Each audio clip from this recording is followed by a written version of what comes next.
Hi అండి, welcome to Indira's channel. ఇవాళ నేను సీమ వంకాయతో కర్రీ ఏ విధంగా చేయాలో చూపించబోతున్నాను. ఫస్ట్ ఒక సీమ వంకాయ తీసుకొని దాని మీద ఉన్న తొక్కంతా తీసేసి అందులో కట్ చేసిన తర్వాత అందులో విత్తనం ఉంటుంది, అది కూడా తీసేసేయాలి.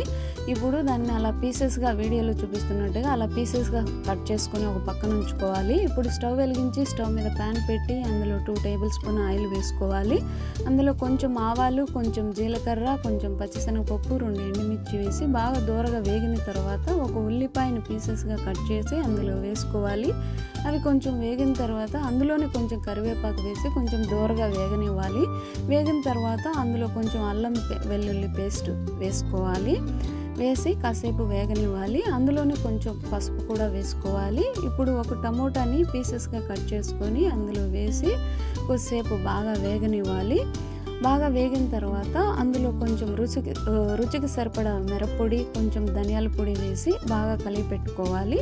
ఇప్పుడు మనం కట్ చేసి పెట్టుకున్న సీమ వంకాయ ముక్కల్ని అందులో వేసి 2-3 మినిట్స్ కొంచెం ఆ పోపులోని బాగా వేగనివ్వాలి. అలా వేగనీయడం వల్ల పోపులో కర్రీ టేస్ట్ బాగా వస్తుందండి.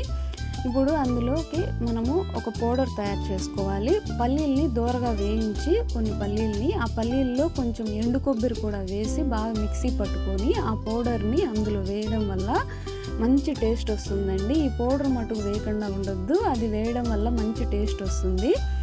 అలా వేసి బాగా కలిపి పెట్టుకొని రుచికి సరిపడిన సాల్ట్ వేసి ఒకసారి మళ్ళీ బాగా కలిపేసుకొని ఇప్పుడు అందులో కొంచెం ఒక 2 గ్లాసెస్ మైన, చిన్న టీ గ్లాస్ మైన 2 గ్లాసెస్ మైన వాటర్ యాడ్ చేసి మూత పెట్టేసుకొని ఒక 3 విజిల్స్ వచ్చే వరకు ఉడకనివ్వాలండి.